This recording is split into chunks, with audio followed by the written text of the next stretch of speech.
La Molicie, Julio Ramón Ribeiro. Mi compañero y yo luchábamos sistemáticamente contra la molicie. Sabíamos muy bien que ella era poderosa y que se adueñaba fácilmente de los espíritus de la casa. Habíamos observado cómo, agazapada, en las comidas fuertes, en los muelles sillones y hasta en las melodías lánguidas de los boleros, aprovechaba cualquier instante de flaqueza para tender sobre nosotros sus brazos tentadores y sutiles y envolvernos suavemente, como la emanación de un pebetero. Había, pues, que estar en guardia contra sus acechanzas. Había que estar a la expectativa de nuestras debilidades. Nuestra habitación estaba prevenida, diríase exorcizada contra ella. Habíamos atiborrado los estantes de libros, libros raros y preciosos que constantemente despertaban nuestra curiosidad y nos disponían al estudio. Habíamos coloreado las paredes con extraños dibujos que día a día renovábamos para tener siempre alguna novedad, o por lo menos la ilusión de una perpetua mudanza. Yo pintaba espectros y animales prehistóricos, y mi compañero trazaba con el pincel transparentes y arbitrarias alegorías que constituían para mí un enigma indescifrable. Teníamos, por último, una pequeña radiola en la cual en momentos de sumo peligro poníamos cantigas gregorianas, sonatas clásicas o alguna fustigante pieza de jazz que comunicara a todo lo inerte una vibración de ballet. A pesar de todas esas medidas, no nos considerábamos enteramente seguros. Era a la hora de despertarnos, cuando las golondrinas ¿eran las golondrinas o las alondras? Nos marcaban el tiempo desde los tejados, el momento en que se iniciaba nuestra lucha. Nos provocaba correr la persiana, amortiguar la luz y quedarnos tendidos sobre las duras camas, dulcemente mecidos por el vaivén de las horas, pero estimulándonos recíprocamente.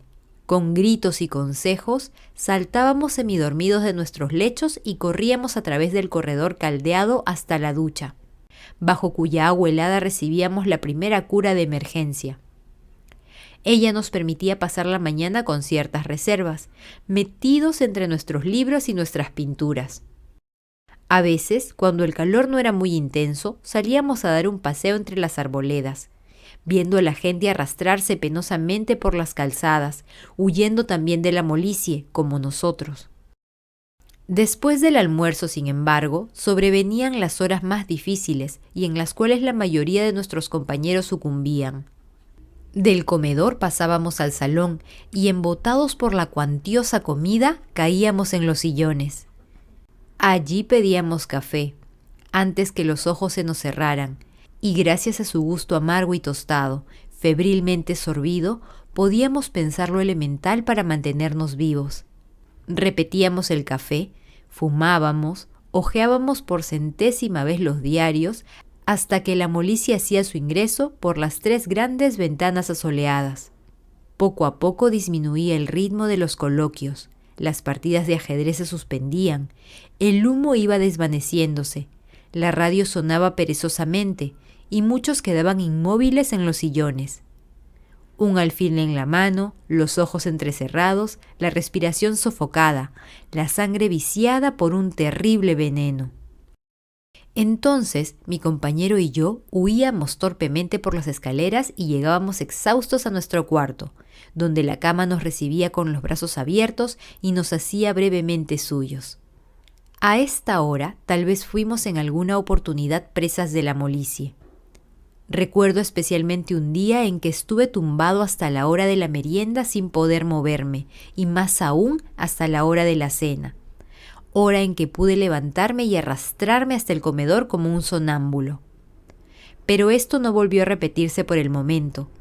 Aún éramos fuertes, aún éramos capaces de rechazar todos los asaltos y llenar la tarde de lecturas comunes, de glosas y de disputas, muchas veces bizantinas, pero que tenían la virtud de mantener nuestra inteligencia alerta.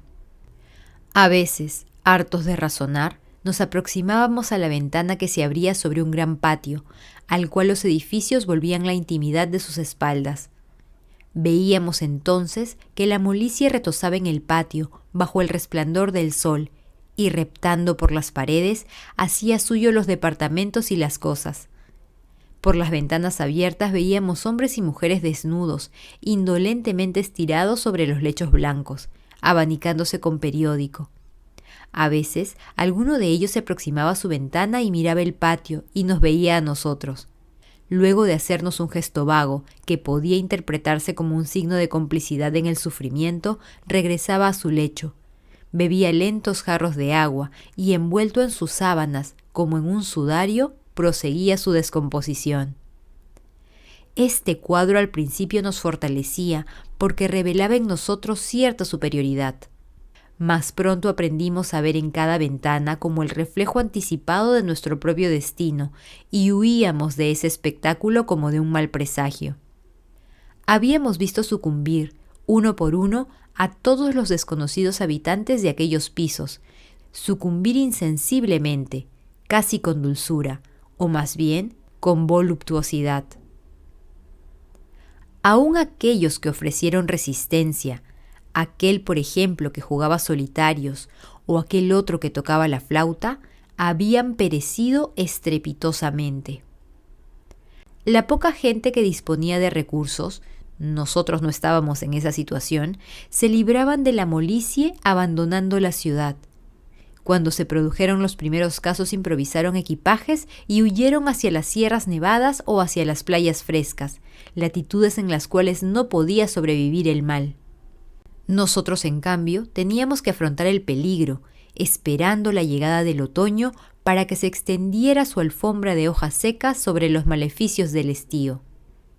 A veces, sin embargo, el otoño se retrasaba mucho, y cuando llegaban los primeros cierzos, la mayoría de nosotros estábamos incurablemente enfermos, completamente corrompidos para toda la vida.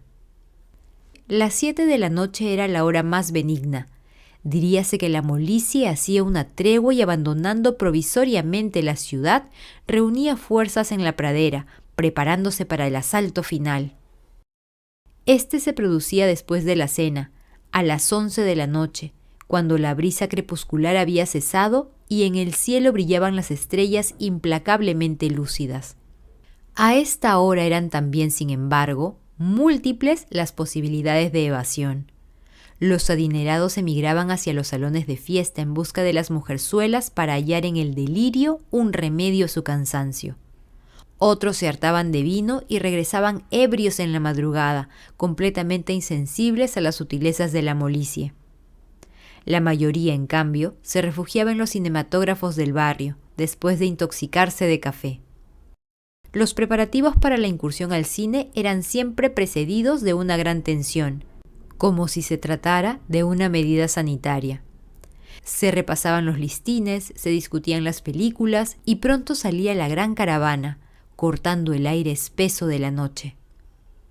Muchos, sin embargo, no tenían dinero ni para eso y mendigaban plañideramente una invitación, o la exigían con amenazas a las que eran conducidos fácilmente por el peligro en que se hallaban, o la exigían con amenazas a las que eran conducidos fácilmente por el peligro en que se hallaban.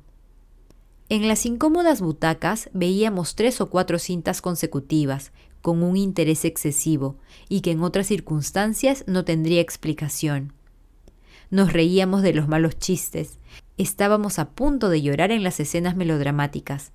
Nos apasionábamos con héroes imaginarios, y había en el fondo de todo ello como una cruel necesidad y una común hipocresía. A la salida frecuentábamos paseos solitarios, aromados por perfumes fuertes, y esperábamos en peripatéticas charlas que el alba plantara su estandarte de luz en el oriente, signo indudable de que la molicie se declaraba vencida en aquella jornada. Al promediar la estación, la lucha se hizo insostenible. Sobrevinieron unos días opacos, con un cielo gris cerrado sobre nosotros como una campana neumática. No corría un aliento de aire y el tiempo detenido husmeaba sórdidamente entre las cosas. En estos días mi compañero y yo comprendimos la vanidad de todos nuestros esfuerzos. De nada nos valían ya los libros, ni las pinturas, ni los silogismos, porque ellos a su vez estaban contaminados. Comprendimos que la molicie era como una enfermedad cósmica que atacaba hasta los seres inorgánicos, que se infiltraba hasta en las entidades abstractas, dándoles una blanda apariencia de cosas vivas e inútiles. La residencia, piso por piso, había ido cediendo sus posiciones. La planta inferior, ocupada por la despensa y la carbonería, fue la primera en suspender la lucha. Las materias corruptibles que guardaba, pilas de carbón vegetal, víveres malolientes, fueron presas fáciles del mal. Luego, el mal fue subiendo, inflexiblemente, como una densa marea que sepultara las ciudades y suspendiera cadáveres. Nosotros, que ocupábamos el último piso, organizamos una encarnizada resistencia. Nuestro reducto fue un pequeño y anónimo cantar de gesta.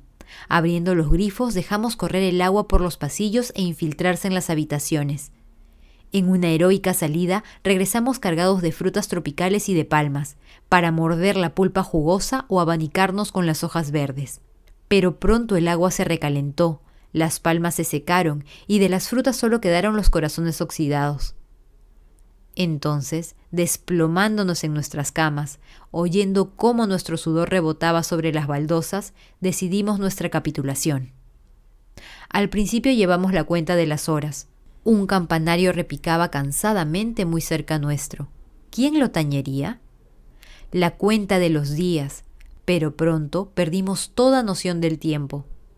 Vivíamos en un estado de somnolencia torpe, de embrutecimiento progresivo. No podíamos proferir una sola palabra. Nos era imposible hilvanar un pensamiento. Éramos fardos de materia viva, desposeídos de toda humanidad. ¿Cuánto tiempo duraría aquel estado? No lo sé, no podría decirlo. Solo recuerdo aquella mañana en que fuimos removidos de nuestros lechos por un gigantesco estampido que conmovió a toda la ciudad. Nuestra sensibilidad agudizada por aquel impacto quedó un instante alerta. Entonces sobrevino un gran silencio. Luego, una ráfaga de aire fresco abrió de par en par las ventanas y unas gotas de agua motearon los cristales. La atmósfera de toda la habitación se renovó en un momento y un saludable olor de tierra húmeda nos arrastró hacia la ventana. Entonces vimos que llovía copiosamente, consoladoramente. También vimos que los árboles habían amarilleado y que la primera hoja dorada se desprendía y después de un breve vals tocaba la tierra. A este contacto, un dedo en llaga gigantesca, la tierra despertó con un estertor de inmenso y contagioso júbilo, como un animal después de un largo sueño. Y nosotros mismos nos sentíamos partícipes de aquel renacimiento y nos abrazamos alegremente sobre el dintel de la ventana, recibiendo en el rostro las húmedas gotas de otoño.